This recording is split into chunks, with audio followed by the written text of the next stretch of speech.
A little way back, above the lake, they found a deep brown bed of last year's fern. Beyond it was a thicket of dark-leaved bay trees, climbing up a steep bank that was crowned with old cedars. Here they decided to rest and pass the day, which already promised to be bright and warm. Sam had been giving earnest thought to food as they marched. Now that the despair of the impassable gate was behind him, he did not feel so inclined as his master to take no thought for their livelihood beyond the end of their errand. And anyway, it seemed wiser to him to save the waybread of the elves for worse times ahead. 6 days or more had passed since he reckoned that they had only a bare supply for 3 weeks. If we reached the fire in that time, we'd be lucky at this rate, he thought.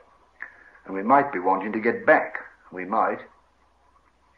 Besides, at the end of a long night march, and after bathing and drinking, he felt even more hungry than usual. A supper, or a breakfast, by the fire in the old kitchen at Bagshot Row was what he really wanted. An idea struck him and he turned to Gollum. Gollum had just begun to sneak off on his own, and he was crawling away on all fours through the fern.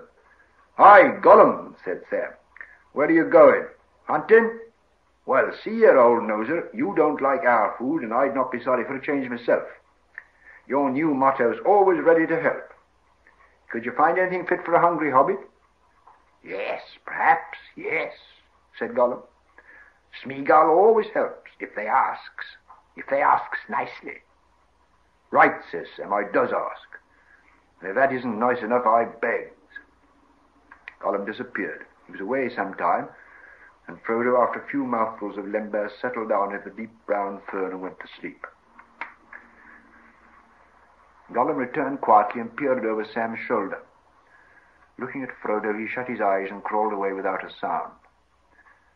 Sam came to him a moment later and found him chewing something and muttering to himself. On the ground beside him lay 2 small rabbits, which he was beginning to eye greedily. "Smeagol always helps," he said. "He has brought rabbits, nice rabbits. But Master's gone to sleep, and perhaps Sam wants to sleep. Doesn't want rabbits now. Smeagol tries to help, but he can't catch things all in a minute." Sam, however, had no objection to rabbit at all, and said so. At least not to cooked rabbit. All hobbits, of course, can cook, for they begin to learn the art before their letters, which many never reach. But Sam needed a fire and other things besides. He thought for a bit while he took out his knife, cleaned and whetted it, and began to dress the rabbits.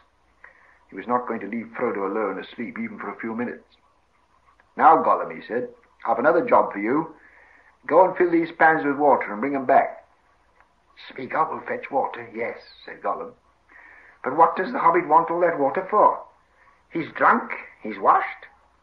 "Never you mind," said Sam. "If you can't guess, you'll soon find out.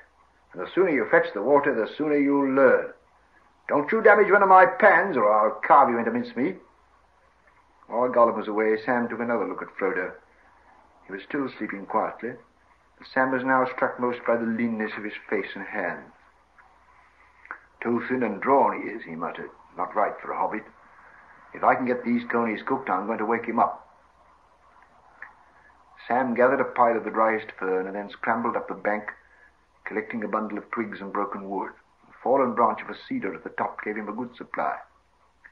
He cut out some turfs at the foot of the bank just outside the fern brake and made a shallow hole and laid his fuel in it. Being handy with flint and tinder, he soon had a small blaze going. It made little or no smoke, but gave off an aromatic scent. He was just stooping over his fire, shielding it and building it up with heavier wood, when Gollum returned, carrying the pans carefully and grumbling to himself. He set the pans down, and then suddenly saw what Sam was doing. He gave a thin, hissing shriek and seemed to be both frightened and angry. "Ah, no!" he cried. "No, silly hobbits. Foolish, yes, foolish. They mustn't do it." "Mustn't do what?" asked Sam in surprise. "Not make the nasty red tongues," hissed Gollum. "Fire, fire, it's dangerous, yes it is. It burns, it kills, and it will bring enemies, yes it will." "I don't think so," said Sam. "Don't see why it should, if you don't put wet stuff on it and make a smother. But if it does, it does. I'm going to risk it anyhow. I'm going to stew these conies." "Stew the rabbits?" squealed Gollum in dismay. "Spoil the beautiful meat Smeagol saved for you, poor hungry Smeagol. What for? What for? Silly hobbit. They're young, they're tender, they're nice. Eat them, eat them. He clawed at the nearest rabbit, already skinned and lying by the fire. Now, said Sam, each to his own fashion. Our bread chokes you, and raw coney chokes me. If you give me a coney, the coney's mine, see? To cook if I have a mind, and I have. You needn't watch me. Go and catch another and eat it as you fancy, somewhere private and out of my sight. Then you won't see the fire, and I shan't see you, and we'll both be the happier. And I'll see the fire don't smoke, if that's any comfort to you. Gollum withdrew, grumbling, and crawled into the fern. Sam busied himself with his pans. What a hobbit needs with coney, he said to himself, is some herbs and roots, especially taters. Not to mention bread. Herbs we can manage, seemingly. Gollum, he called softly. Third time pays for all. I want some herbs. Gollum's head peeped out of the fern, but his looks were neither helpful nor friendly. A few bay leaves, some thyme and sage will do before the water boils, said Sam. No, said Gollum. Smeagol's not pleased, and Smeagol doesn't like smelly leaves. He doesn't eat grasses or roots, no precious. Not till he's starving or very sick, poor Smeagol. Smeagol will get into real true hot water when this water boils if he don't do as he's asked, growled Sam. Sam will put his head in it, just precious. And I'd make him look for turnips and carrots and taters too, if it was the time of the year. I bet there's all sorts of good things running wild in this country. I'd give a lot for half a dozen taters. Smeagol won't go. Oh, no, precious, not this time, hissed Gollum. He's frightened, and he's very tired. And this hobbit's not nice at all. Smeagol won't grub for roots and carrots and taters. What's taters, precious, eh? What's taters? Potatoes, said Sam. They're gaffer's delight and rare good ballast for an empty belly. But you won't find any, so you needn't look.